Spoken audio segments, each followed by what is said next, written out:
श्रीमद् भागवतम स्कंध 6 मनुष्य के लिए विहित कार्य। अध्याय 1 अजामिल के जीवन का इतिहास। महाराज परीक्षित ने कहा, हे प्रभु, हे शुकदेव गोस्वामी, आप पहले ही द्वितीय स्कंध में मुक्ति मार्ग, निवृत्ति मार्ग का वर्णन कर चुके हैं। उस मार्ग का अनुसरण करने से मनुष्य निश्चित रूप से क्रमशः सर्वोच्च लोक अर्थात ब्रह्मलोक तक ऊपर उठ जाता है। ब्रह्मलोक से उसे ब्रह्मा के साथ साथ आध्यात्मिक जगत वैकुंठ प्राप्त हो जाता है। इस प्रकार भौतिक जगत में जन्म मृत्यु का चक्र समाप्त हो जाता है। हे महान ऋषि शुकदेव गोस्वामी, जब तक जीव प्रकृति के भौतिक गुणों के संक्रमण से मुक्त नहीं हो जाता, तब तक उसे विभिन्न प्रकार के शरीर प्राप्त होते हैं जिनमें वो आनंद या कष्ट पाता है और शरीर के अनुसार उसमें विविध अभिरुचियां होती हैं। इन अभिरुचियों का अनुसरण करने से वो प्रवृत्ति मार्ग पर चलता है, जिससे वो स्वर्गलोक तक ऊपर जा सकता है, जैसा कि आप पहले तीसरे स्कंध में वर्णन कर चुके हैं। आपने नारकीय जीवन की उन विविध योनियों का भी वर्णन किया है पंचम स्कंध के अंत में, जो पाप कार्यों से फलित हैं, और आपने प्रथम मनवंतर का वर्णन चतुर्थ स्कंध में किया है, जिसकी अध्यक्षता ब्रह्मा के पुत्र स्वयंभुव मनु ने की थी। हे प्रभु, आपने राजा प्रियव्रत तथा राजा उत्तानपाद के वंशों और गुणों का वर्णन किया है। पूर्ण पुरुषोत्तम भगवान ने विभिन्न ब्रह्मांडों, लोकों, ग्रहों और नक्षत्रों के साथ भौतिक जगत का निर्माण किया है, जिसमें अलग अलग भूमि, समुद्र, महासागर, पर्वत, नदियां, उद्यान और पेड़ हैं।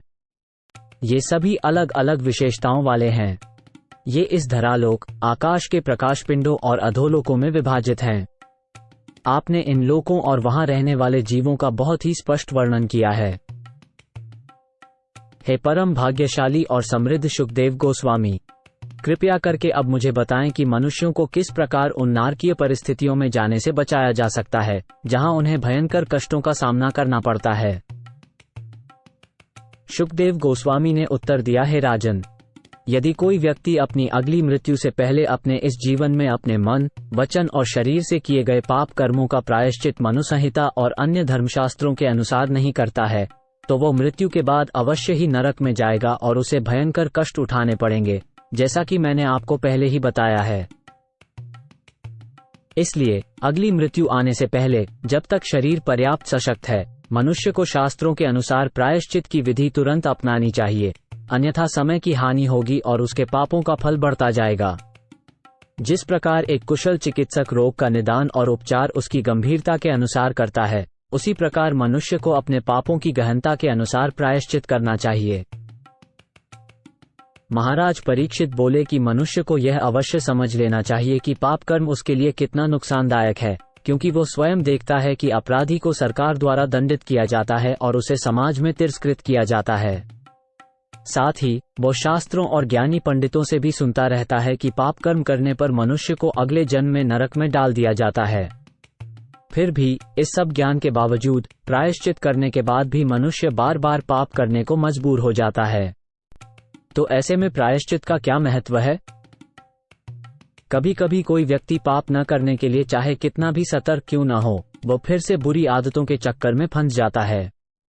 इसलिए मैं बार बार पाप करने और प्रायश्चित करने की इस प्रक्रिया को बेकार मानता हूँ। ये हाथी के नहाने जैसा है, क्योंकि हाथी पूरी तरह नहाकर खुद को साफ करता है, लेकिन जमीन पर वापस आते ही वो अपने सिर और शरीर पर धूल डाल लेता है। वेदव्यास के पुत्र शुकदेव गोस्वामी ने उत्तर दिया, हे राजन, चूंकि पाप कर्मों को निष्क्रिय करने के उद्देश्य से किए गए कर्म भी सकौम होते हैं, इसलिए वे व्यक्ति को सकौम कर्म करने की प्रवृत्ति से मुक्ति नहीं दिला सकते। जो व्यक्ति प्रायश्चित के नियमों और विनियमों के अधीन हो जाता है, वह बिल्कुल भी बुद्धिमान नहीं होता। सच तो यह है कि वे सभी तमोगुण में होते हैं। जब तक कि कोई अज्ञानता के गुण से मुक्त नहीं हो जाता, तब तक एक कर्म का दूसरे से निराकरण करने का प्रयास करना बेकार है, क्योंकि इससे व्यक्ति की इच्छाओं का उन्मूलन नहीं होगा। इस तरह ऊपर से पवित्र दिखने वाला व्यक्ति निस्संदेह अधार्मिक कर्म करने के लिए प्रवृत्त होगा। इसलिए वास्तविक प्रायश्चित पूर्ण ज्ञान यानी वेदांत में प्रबुद्ध होना है, जिससे व्यक्ति परम सत्य भगवान को समझता है। हे राजन, यदि कोई बीमार व्यक्ति वैद्य के बताए शुद्ध, दूषित रहित आहार को ग्रहण करे तो उसका रोग धीरे धीरे ठीक होता है और उसके बाद उस रोग का संक्रमण उसे छू तक नहीं पाता। इसी प्रकार जो कोई व्यक्ति ज्ञान के नियमों का पालन करता है वो भी धीरे धीरे भौतिक विषाद से मुक्ति की ओर अग्रसर होता है। मन की एकाग्रता के लिए ब्रह्मचर्य का पालन और अधोगति से बचना आवश्यक है। इंद्रिय सुखों का त्याग करके तप करना चाहिए। इसके उपरांत मन तथा इंद्रियों को वश में करना चाहिए। दान, सत्यव्रत, स्वच्छता और अहिंसा का पालन करना चाहिए। विधि विधानों का पालन करना चाहिए तथा नियमित रूप से भगवान का कीर्तन करना चाहिए। इस प्रकार धार्मिक सिद्धांतों को समझने वाला श्रद्धावान और धीर व्यक्ति अपने विचारों, वचनों और कर्मों से होने वाले सभी पापों से अस्थायी रूप से शुद्ध हो जाता है। ये पाप बांस के पेड़ के नीचे लताओं की सूखी पत्तियों के समान हैं जिन्हें आग द्वारा जलाया जा सकता है, यद्यपि उनकी जड़ें अवसर मिलते ही फिर से उगने के लिए शेष रहती हैं। केवल एक विरला व्यक्ति जिसने कृष्ण की संपूर्ण और निर्मल भक्ति को अपनाया है ही पापपूर्ण कार्यों के खरपतवारों को इस तरह उखाड़ सकता है कि उनके दोबारा उगने की कोई संभावना न रहे।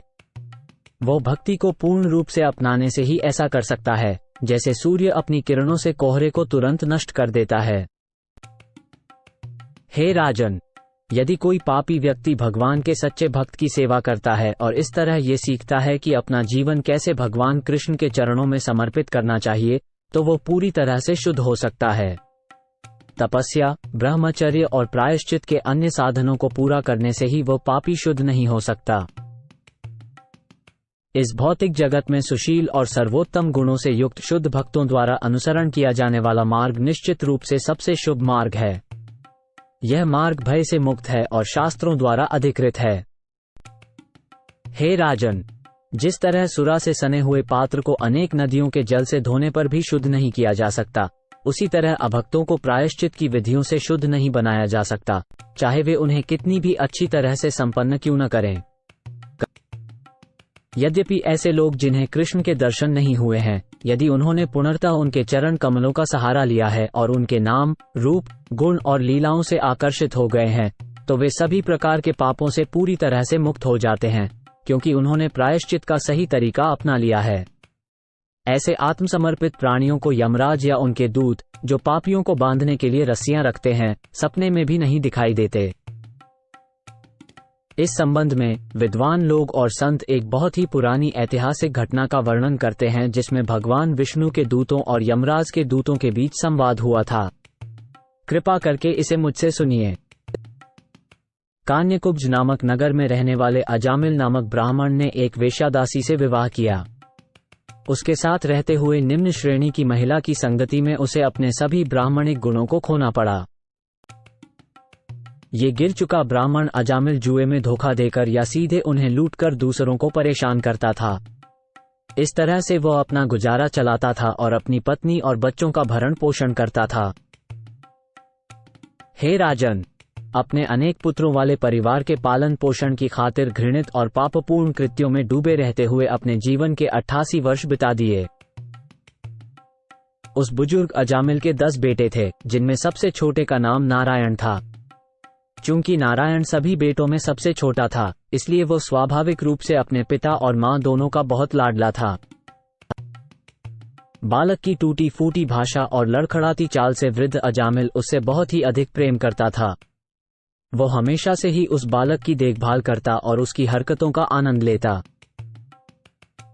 जब अजामिल खाना खाता तो बच्चे को भी खाने के लिए कहता और जब वो कुछ पीता तो उसे भी पीने के लिए बुलाता।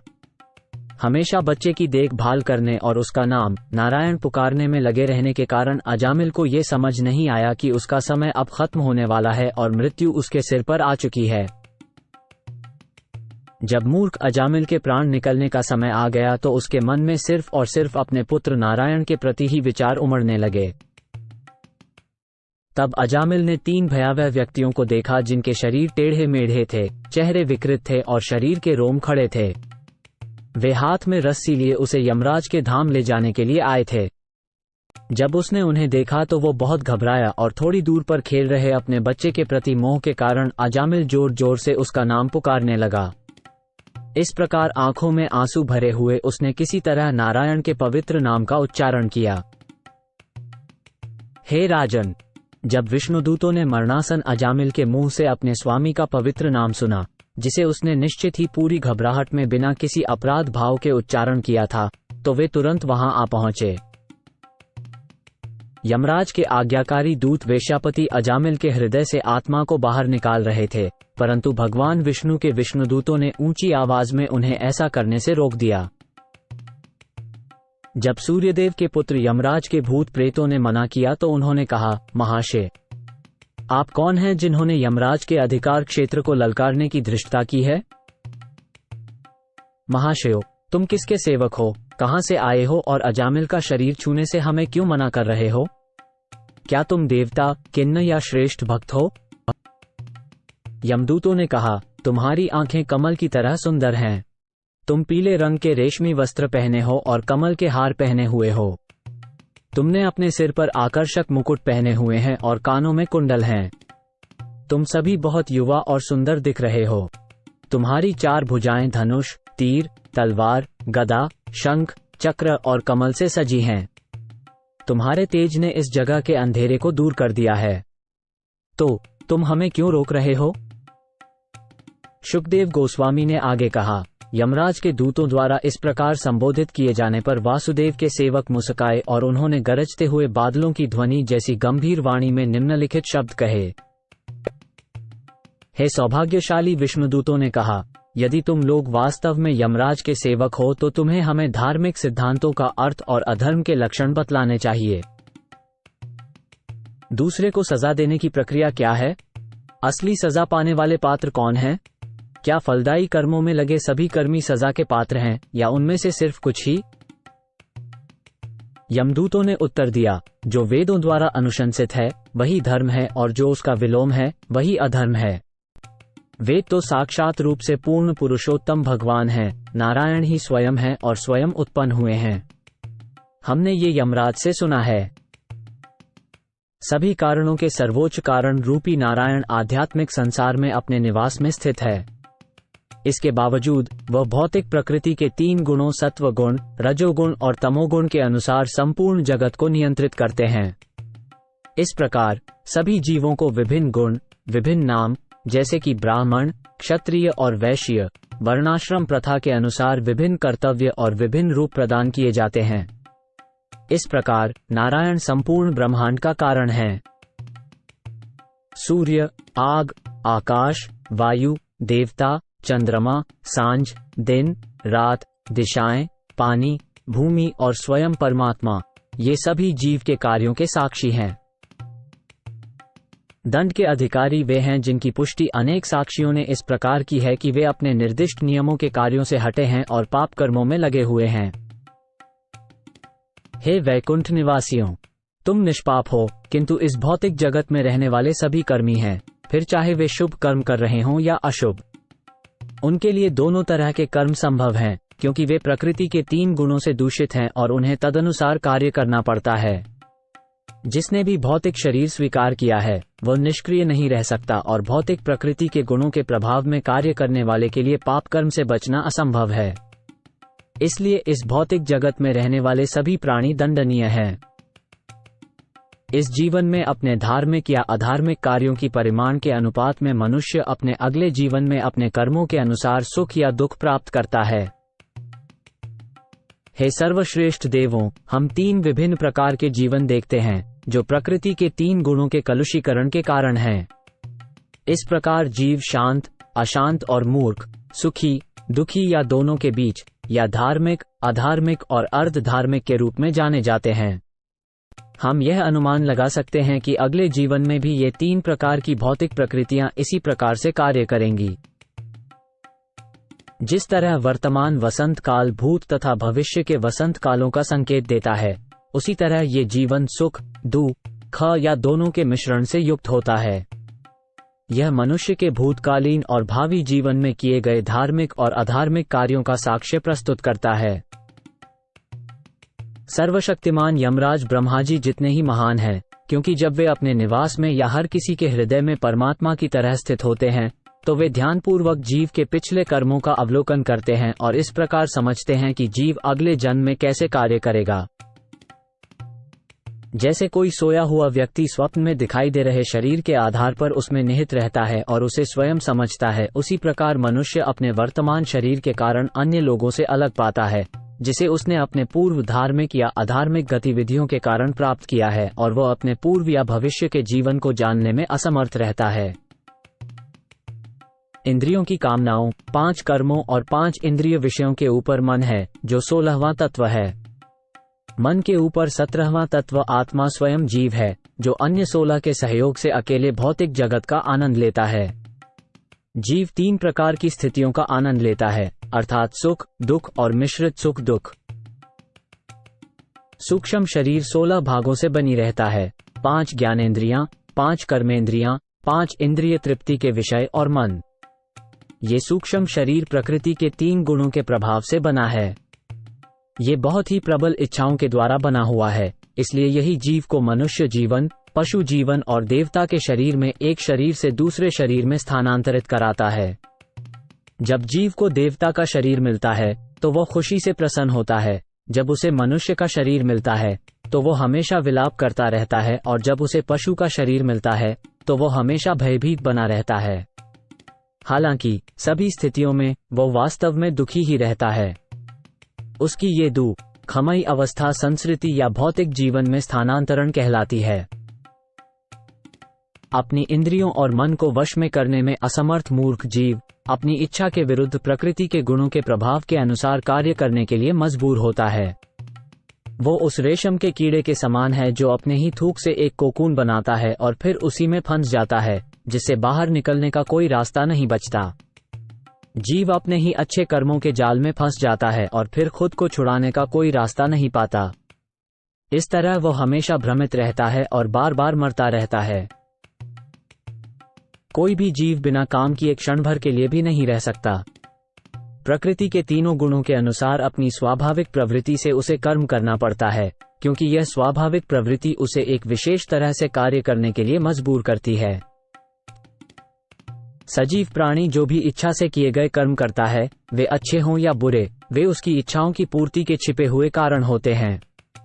ये छिपे हुए कारण ही जीव के अलग अलग शरीरों की जड़ है। जीव अपनी तीव्र इच्छा के कारण किसी विशेष परिवार में पैदा होता है और उसे ऐसा शरीर मिलता है जो या तो उसकी मां के जैसा होता है या उसके पिता के जैसा। स्थूल और सूक्ष्म शरीर उसकी इच्छा के अनुसार बनते हैं। जीव की संगति भौतिक प्रकृति से रहने से वो एक विषम स्थिति में होता है, परंतु अगर उसे मानव जीवन में ये शिक्षा दी जाए कि परम पुरुषोत्तम भगवान या उनके भक्त की संगति कैसे की जाए, तो इस स्थिति पर काबू पाया जा सकता है। शुरुआत में अजामिल नाम के ब्राह्मण ने सभी वैदिक ग्रंथों का अध्ययन किया था। वो अच्छे चरित्र, आचरण और गुणों का भंडार था। वैदिक आदेशों का पालन करने में दृढ़, वो बहुत नर्म और विनम्र था और अपने मन और इंद्रियों को नियंत्रण में रखता था। इसके अलावा वो हमेशा सच बोलता था। वो जानता था कि वैदिक मंत्रों का उच्चारण कैसे करना है और वो बहुत शुद्ध भी था। अजामिल अपने गुरु, अग्नि देवता, मेहमानों और घर के बड़े सदस्यों का बहुत सम्मान करता था। निस्संदेह वो झूठी प्रतिष्ठा से मुक्त था। वो सरल, सभी जीवों के प्रति दयालु और शिष्ट था। वो कभी भी बकवास नहीं करता था या किसी से ईर्ष्या नहीं करता था। एक समय की बात है, ये ब्राह्मण अजामिल अपने पिता के आदेश का पालन करते हुए जंगल से फल, फूल और समित और कुश नामक 2 प्रकार की घास लाने गया था। घर वापस आते वक्त उसे एक अति कामुक चौथे वर्ण का एक शूद्र मिला, जो निर्लज्जतापूर्वक एक वेश्या का आलिंगन और चुंबन कर रहा था। वो शूद्र ऐसे हंसते गाते हुए आनंद ले रहा था मानो यही उचित आचरण हो। शूद्र और वेश्या दोनों ही शराब के नशे में धुत थे। वेश्या की आंखें नशे से घूम रही थीं और उसके कपड़े ढीले पड़ गए थे। अजामिल ने उन्हें ऐसे हालत में देखा। ये शूद्र हल्दी के चूर्ण से अपनी बाहों को सुहावना बनाकर उस वेश्या को अपने बाहों में भर रहा था। जब अजामिल ने उसे देखा तो उसके मन में सोई हुई काम वासना जाग उठी और वह माया में फंसकर उसके वशीभूत हो गया। उसने धैर्यपूर्वक स्त्रियों को ना देखने के शास्त्रों के नियमों को यथासंभव याद करने की कोशिश की। इस ज्ञान और अपनी बुद्धि से उसने अपनी वासनाओं पर नियंत्रण करने का प्रयत्न किया, लेकिन उसके हृदय में कामदेव का वेग होने के कारण वो अपने मन को नियंत्रण में नहीं रख सका। जिस तरह सूर्य और चंद्रमा एक छोटे से ग्रह के कारण ग्रहणग्रस्त हो जाते हैं, उसी तरह उस ब्राह्मण ने अपनी सारी बुद्धि खो दी। इस स्थिति का लाभ उठाकर वो हमेशा उस वेश्या के बारे में सोचता रहता था और कुछ ही समय बाद उसने उसे अपने घर में नौकरानी के तौर पर रख लिया और एक ब्राह्मण के सभी नियमों का त्याग कर दिया। इस प्रकार अजामिल अपने पिता से विरासत में प्राप्त धन को वेश्या को खुश रखने के लिए विविध उपहारों में खर्च करने लगा। उसने वेश्या को खुश रखने के लिए अपने सारे ब्राह्मण कर्मों को भी छोड़ दिया। वेश्या की कामभरी दृष्टि से उसकी बुद्धि बिध गई थी, इसलिए पीड़ित ब्राह्मण अजामिल ने उसकी संगति में पाप कर्म करना शुरू कर दिया। उसने अपनी सुंदर युवा पत्नी, जो एक सम्मानित ब्राह्मण परिवार से आई थी, तक छोड़ दिया। अपनी ब्राह्मणों की कुल में जन्म लेकर भी नौकरी के बदले में उत्तेजना हासिल करने वाला वो दुष्ट, बुद्धिहीन बदमाश जैसा तैसा करके पैसे हासिल करता और उन्हें वेश्याओं के और उनके बच्चों के पालन पोषण से संवारता है।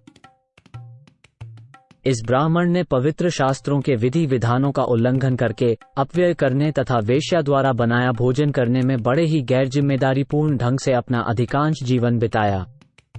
इस कारण वो पापों से भरा हुआ है। वो अशुद्ध है और निषिद्ध कर्मों में लिप्त रहता है। इस अजामिल ने कोई प्रायश्चित नहीं किया, अतः उसके पापमय जीवन के कारण हम उसे दंडित करने के लिए यमराज के समक्ष ले जाएंगे। वहां उसे उसके पापों के अनुरूप दंड मिलेगा और इस प्रकार उसका पाप धुल जाएगा।